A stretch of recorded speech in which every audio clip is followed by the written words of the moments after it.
All right, so here we are. Down in the feature match area, you can see that Gerard has taken game one from the more local Daniel Fornier here. Yeah, Daniel Fornier is a Toronto locally top-aided Grand Prix Vancouver last year.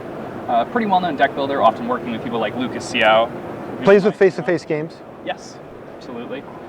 Travels with a lot of the bigger name players from Canada. Gerard, now becoming like a household name. Yeah. As far as Magic goes.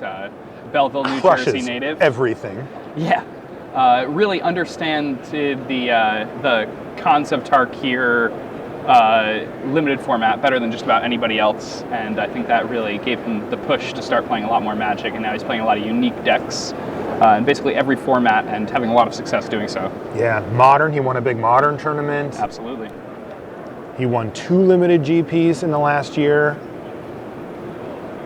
And now you can see another. He did. And he's playing Sultai Megamorph here, which is, so we've been kind of adding the word Megamorph to a lot of decks, I've noticed, Jake, as we're prepping for the event here. There's a lot of decks that are running the whole Den Protector plus Raptor combo. Yeah, and that's really strong against the current format, because right now we're seeing a lot of aggressive red decks, a lot of Esper control decks, and then quite a bit of stuff in between, but we're not really seeing things like Mantis Rider, things like Thunderbreak Region, things like Stormbreath Dragon in the numbers that one might expect, and those are the cards that you really want if you want to be beating a recurring Death Mist Raptor in a racing situation. All right, let's jump back over to our secondary match while they finish mulliganing there, where we have Mike Sigrist playing, you guessed it, Abzan Aggro. This is a deck that he top-aided the PT with here against Saran over there, who's on Abzan midrange. Another deck that we're going to see pop up quite a bit this weekend. It looks like, early predictions here, Jake, maybe Abzan back on top. Yeah, Abzan decks have been performing very well in Magic Online over the course of the last week. And it's looking like people have figured out a configuration for the deck that really performs well against the more controlling decks that it might have had trouble with the week of the PT. Now, if you're a fan of value, I know you are, Jake. Oh, I love me some value. Certainly am myself. Den Protector getting flipped up. You're going to see a lot of that this weekend. Den Protector really does seem to be one of the breakout cards of the last week or so, and standard week or two. Absolutely seen it all over the place on the Magic Online queues, and it's been doing well at other high-level events also. Is that in a Johnny's Pride Mate I see there for Saran? Yeah, and that's kind of an exciting card here. It's gonna take a self-inflicted wound. All right. But, we never really saw that coming, and I always thought a Johnny's Pride Mate was very happy. I never thought it would do something like that. Oh. All right, looks like the other one's underway here, and we're gonna jump back over, check out what Gerard Fabiano is up to if he can close this game out against Daniel Fornier. A typical start for Gerard here, as we've seen this happen quite a few times. He's really trying to leverage his graveyard with this deck.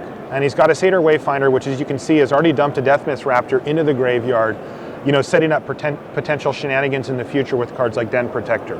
Yeah, and he also even has a singleton copy of Stratastancer. Does he? Yeah, which could absolutely blow out opponents. That is the most Gerard thing I can think of to do. He loves just getting people with those one-ofs, and Stratastancer is definitely one that you can get people on.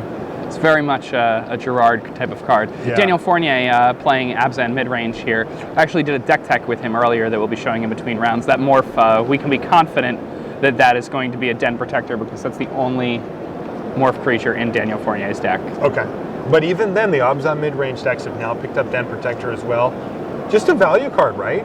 Yeah, I mean, the card is tremendously powerful. Just tapping out on turn 3 to cast it is very strong. It forces your opponent to play a removal spell.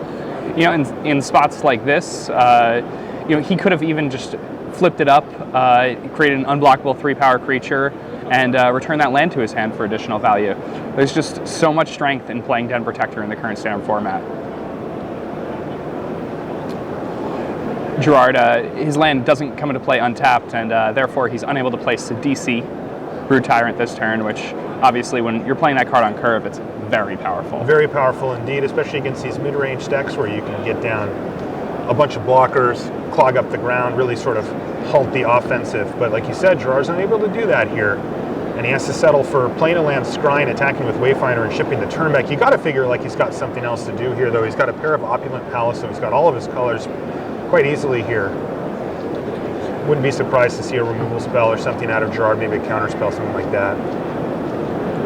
And now Daniel Fornier has quite a few options here. He could choose to get additional value out of this morph, which looks like he's not going to do because he would have done that before the creature dealt damage. Could have returned that, read the bones to his hand. So I assume that, he's going to leave mana open. Yeah, okay, so he is probably going to... Yeah, it looks like this turn for Daniel looks like a very value-filled turn where he's probably going to flip up the Den Protector, and then he also has an Abzan Charm he can play this turn as well. So this could be a really nice turn for Daniel where he effectively is up 2 cards by the end of it. Yeah, now the thing that Gerard's doing here is, he's going to force Daniel to tap some mana now, and then on his turn, hopefully what he's hoping for is that he'll be able to land a threat that dodges the removal in Daniel's hand. In this case, Sidisi, is just going to die, but a lot of times you're going to get a lot of value there. And, Sidisi is one of those spells in Standard that oftentimes, if she eats a removal spell, immediately she leaves behind a friend. And you can live with that. Absolutely. All right, so Den Protector does die, and interestingly, Daniel Fornier decides to take back the land in it from his graveyard as opposed to the Read the Bones.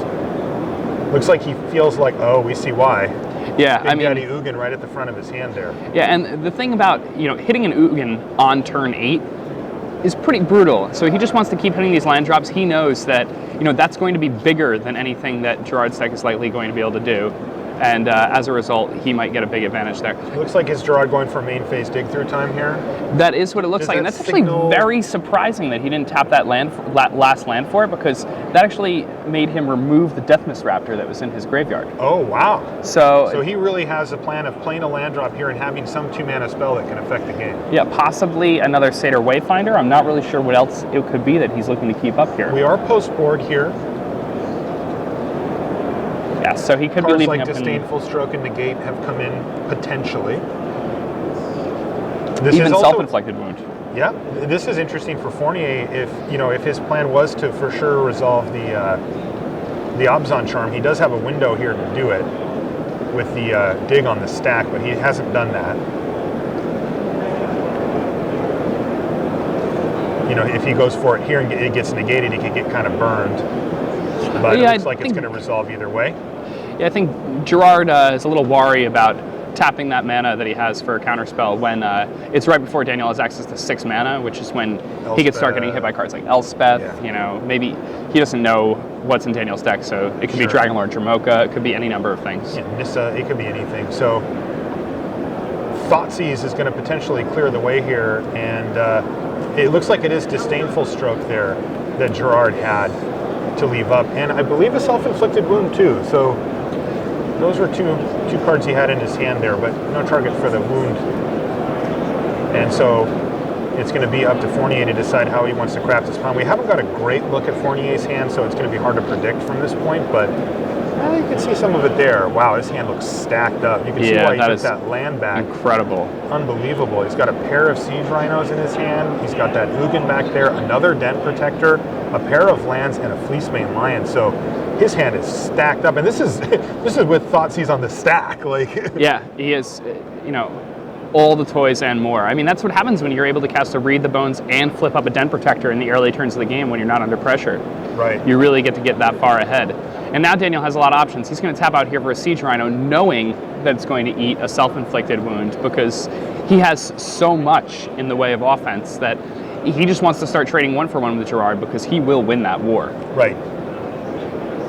Yeah, this is really going to slow down Gerard as well. Even if Daniel's already accepted that the Self-Inflicted Wound is going to hit that Rhino, but it's a sorcery. Gerard has to do it on his turn. It's going to just clunk up his mana even further, and Gerard really is compelled to do it. I mean, that's probably the best thing you can get. And there's Self-Inflicted Wound right off the top. So let's get that out of the way. So Rhino down, but as we talked about earlier with the Sidisi, there's so many cards in Standard that you don't really mind if they get 1-for-1 because you get that value anyway. And let's see if that's the case with Sidisi. It is. He's going to get the 2/2 zombie token, for free off of it. And Fornier, of course, is happy that the Siege Rhino traded because, well, he got the 3 damage life swing out of it, or the 6 damage life swing, I should say, out of it as well. So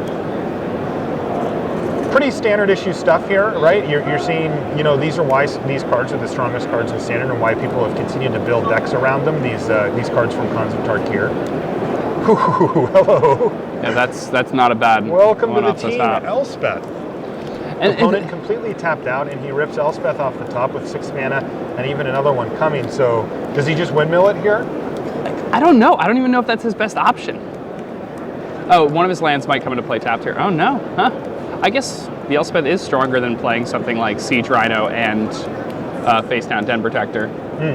Maybe you want to save Den Protector for a turn where you can cast it and flip it up on the same turn also. You're in a late enough stage of the game where the Elspeth can stabilize on its own. Yeah, we've seen that a lot with Den Protector as well, is that people will save it as, they'll either play it out proactively like Daniel did early in the game, where it's kind of a threat that just really demands an answer early, or else, Daniel gets the option of getting value at any point.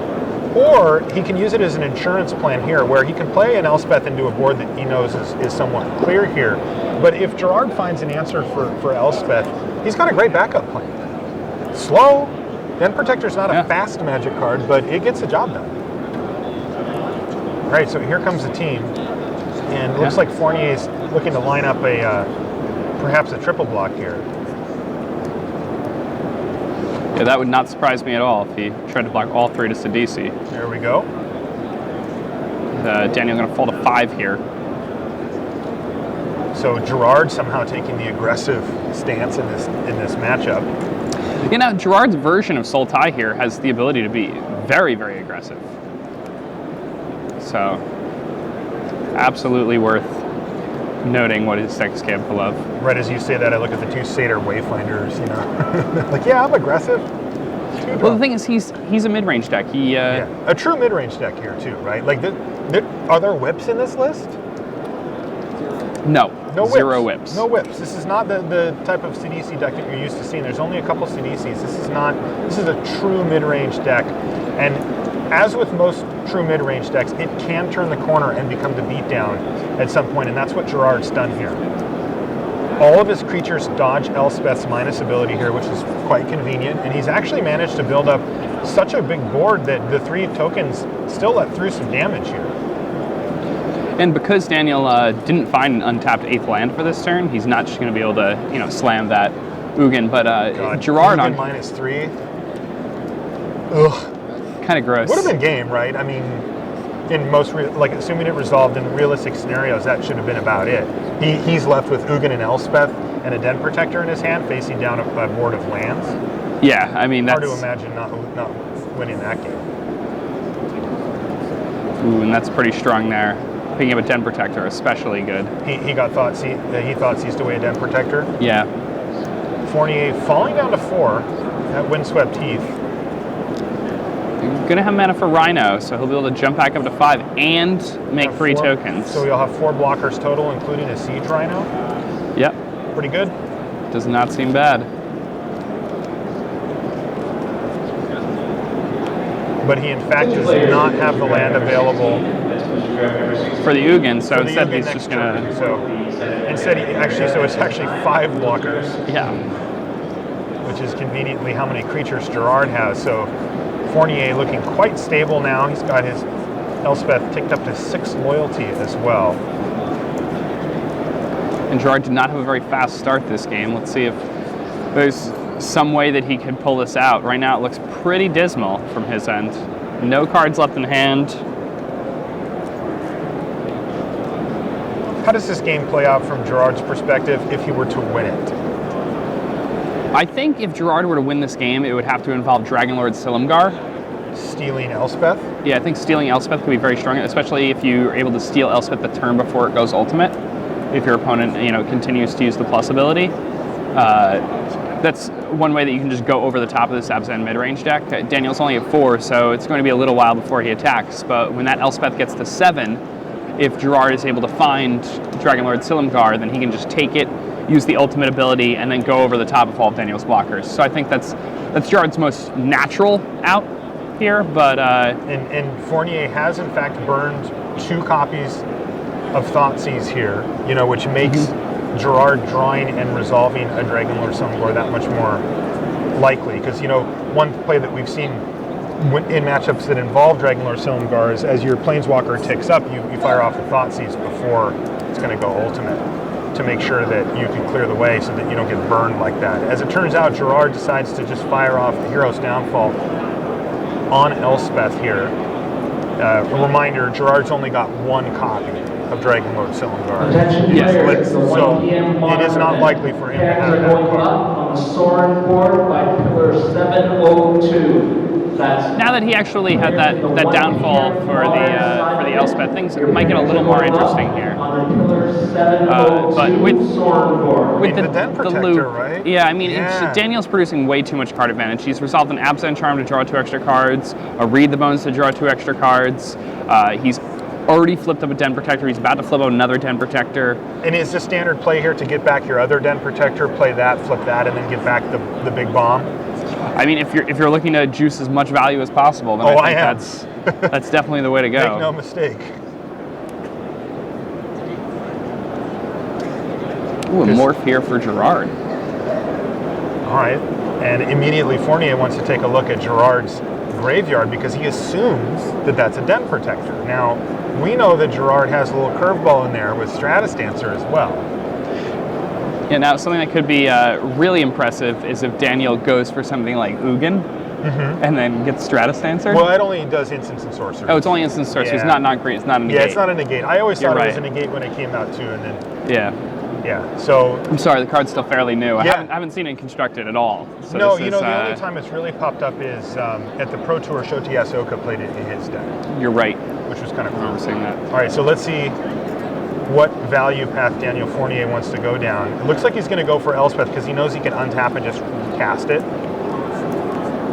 The window is shorter. If he went for the Den Protector play for the extra value, he wouldn't be able to resolve Elspeth the next turn, and that gives Gerard another chance to find, a card like Disdainful Stroke or whatever. So while the door was the most open it was going to be, Fournier's going to walk through it here, and there's Elspeth. And then, by the way, another Fleecemane, and has the tides turned too far against Gerard Fabiano here. Remember, he's up a game. We're going to get a game 3 either if he does lose. Fournier at a very fragile 4. And one thing to remember about Stratus Dancer, flying 3/2 when you flip it up. Like, Fournier cracks the fetch land there, and he could have got him. What was it? So it's a Death Mist Raptor. So so it's become a 4/4, eat the tokens, and he's going to get his other Death Mist Raptor. He chose to play it face down. Yeah, and that way he can start looping the Death Mist Raptors. That's a wise play from Gerard, really trying to eke the value out of everything he can. And boom, down goes the poor Death Mist Raptor that just came back as Ugin fires off 3 damage towards it, and that is going to prompt a concession here from Gerard Fabiano. Daniel Fornier evens things up. We're going to get a game 3 versus these two mid-range decks. Yeah, now this is a pretty interesting matchup. It's always fun to watch 2 mid-range decks go head-to-head because you really get to see how the sideboarding plays out. Here we're watching Gerard maybe thinking that his opponent is a more aggressive version of the Abzan deck, trying to go a little bit bigger, but then suddenly he's facing off against cards like Ugin and Elspeth, and he really might need to reevaluate his sideboard plan. We don't know what the game looked like in game 1. Gerard seemed to have won fairly quickly, so he may have only seen the more aggressive half of Daniel's deck. Yeah, it's interesting. Whenever I see these 2 mid-range decks stack off like this, I look for 2 things. I look for ways to go over the top, right? And you just mentioned 2 of the best ways with Elspeth and Ugin. Those are ways that you can just overpower all of the stuff that your opponent's doing. And the other way that I look are for engines.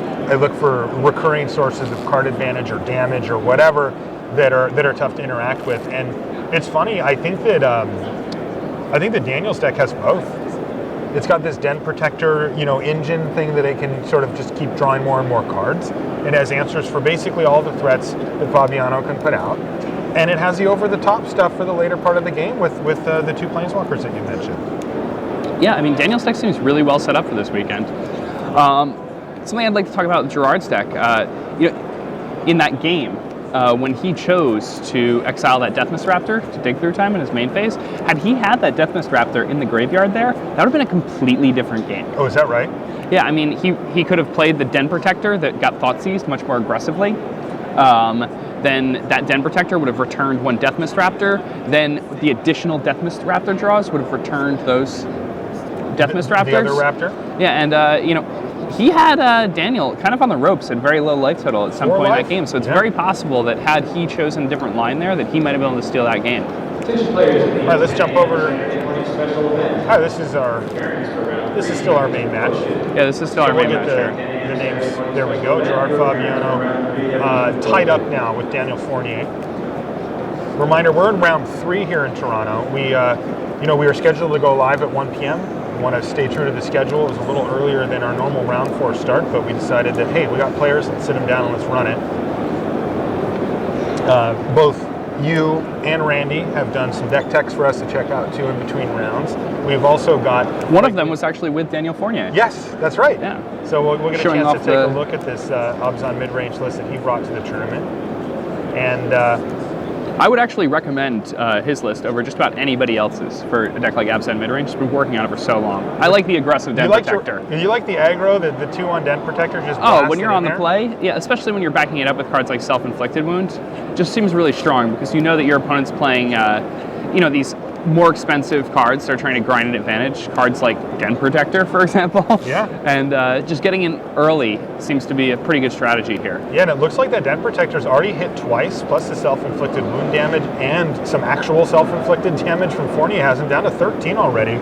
And Gerard playing the aggressive side of this deck here with his Den Protector and now Death Mist Raptor ready to rumble. You know, Daniel, not much in the way of options here on his turn. I mean, he has Abzan Charm, Self-Inflicted Wound, but most of his other 3s are cards that are going to deal him damage, and that might be a problem. All right, so Death Mist Raptor, though, gets exiled. We'll note that about the Obzon Charm. Remember, that, of course, exiles. So that Death Mist Raptor is gone and gone for good. But right on time, I shouldn't say right on time, 1 turn late, but perhaps not too late for Gerard. He finds Sidisi, and boom, he's got 7 power on the board. Sidisi is a very powerful Magic card. Think of another one off the top of my head. Yeah, that is also a very similar powerful casting Magic cost. card. Yeah, so Siege Rhino comes down in the hopes of stabilizing this board for Daniel Fornier. He's got to leave that Den Protector that's face down back, as he has no attacks through Sidisi, and put the ball back in Gerard Fabiano's court here, who really would love to get rid of that Rhino. And unfortunately, he's just got, it looks like, a Satyr Wayfinder to kick things off here. But that, of course, is going to trigger Sidisi here, as the creature was hit with it, and Sidisi doesn't care where the cards came from. As long as they were from the top of your library to your graveyard, it all counts. And is that a dig through time as well? That is a dig through time. Wow, super turn here for Fabiano. Yeah, incredible. And leaving Self-Inflicted Wound, Hero's Downfall, and Dragonlord Silumgar in his graveyard in case he's able to find a card like Den Protector and then return those cards to his hand, because as we saw in the last game, those seem to be the 3 things that he'll really need to force through those final points of damage. Yeah, Gerard also runs one Tassiger the Golden Fang, which is another reason to leave those good cards in the yard. There's another card that's been so strong across so many different formats, Tassiger the Golden Fang. That's fine. I mean, it's a one-of here. Like, it pops up. You want to hear so strong across different formats? I'm looking at Siege Rhino. That's a good one. Right that's there. A good one. I mean, from perspective of pure power level, I think Tassiger is a better card than Siege Rhino in like grand scheme of things. But I think Siege Rhino, just the decks that people are playing, the cards that people are playing, Siege Rhino is just always good, and that's the thing. So you know what? Maybe it is just a better card. I think Magic's it's just a better changed. card. Yeah, that card's just, it has so Tempo little is so much more important. Just the mana consideration. That's the only thing. Once you get past that hurdle, it's a big hurdle, a 3-color card. Once you get past that hurdle, the thing just wrecks. This guy has a house on his back. You can't mess with him. All right, so Gerard has now built out this board pretty wide, but that Rhino is doing an admirable job of holding down the fort. I can't imagine Gerard doesn't have a removal spell here, though, because, I mean, he just has to dig through time, you know? It's possible, but... He's lining up an attack here. Here they come. The team is in. Let's trigger Sidisi and see if we hit another creature. We don't. Go to blocks. Maybe not. Gerard's going to think about it for a minute. Maybe he does have a removal spell that he wants to fire off here before blocks happen. Looks like that's not the case, so this is going to be Den Protector getting flipped up. That would trade for Sidisi. And the Siege Rhino would eat the Den Protector from Gerard. That makes sense, especially if Daniel's trying to set up a turn where he can land an Elspeth, and where the Den Protector could just rumble right past those tokens. Worth noting here, Gerard looks like he has Sultai Charm in his hand, so he can use that to kill the Den Protector, thus keeping the Sidisi alive. But with Daniel returning Crux to his hand, it doesn't really seem like the best choice. Incentive's not quite as strong. Then again, Daniel won't even have to use the Crux if Gerard doesn't go ahead and use that Sultai Charm, so... He'd only be facing down 3 power in that scenario. Yeah, missing with Sidisi was a big bummer for Gerard there. Yeah, it was pretty important for him to hit. He could have left 5 power behind, but instead it would only be 3. And that really would compel Fabiano to develop his board a little bit more, but he just doesn't want to do that into the Crux, so tough spot here for Gerard. Yeah, I think, had he chosen not to attack, he could have done something like cast Den Protector face down, and then if he does run into a Crux, he could, use that Den Protector to return a card like Dig Through Time back to his hand. And then, once you start casting multiple Dig Through Times in a single game, it's usually pretty difficult to lose. Yeah.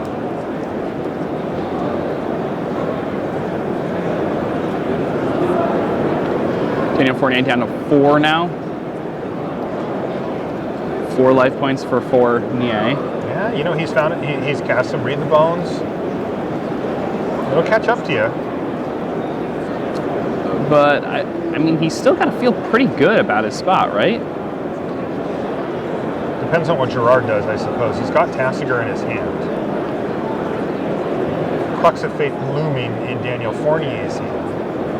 Yeah, I would be very surprised if Gerard didn't go ahead and play the face-down Den Protector here. Otherwise, Daniel won't even have to use the Crux, and then you're going to be constantly playing around that. And Gerard's deck obviously does not have any creatures with haste. All right, so there it is. Den Protector face down from Gerard. Passes a turn back. So he does have a decent board. He is actually representing lethal if nothing were to change here.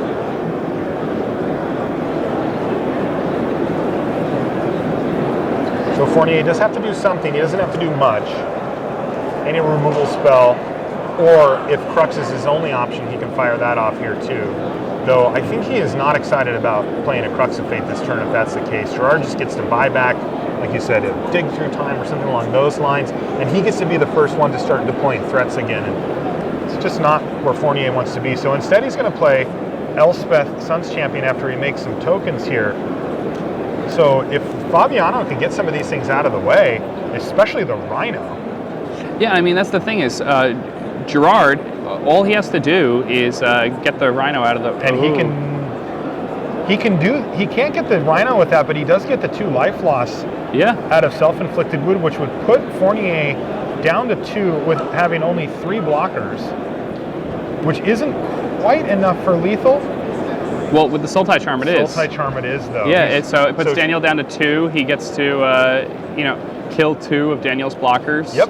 Then, it doesn't matter which ones. So here's Fornier falling to 2, and here's another blocker dying. And then he's getting in for at least 2 damage, and then that's going to do it. Gerard Fabiano continues his winning ways. Fans of Gerard will be happy. Fornier, a tough fight there in the mid-range trenches, but Gerard emerges victorious after taking a really aggressive role there with his Sultai mid-range deck. That turn 2 Den Protector, not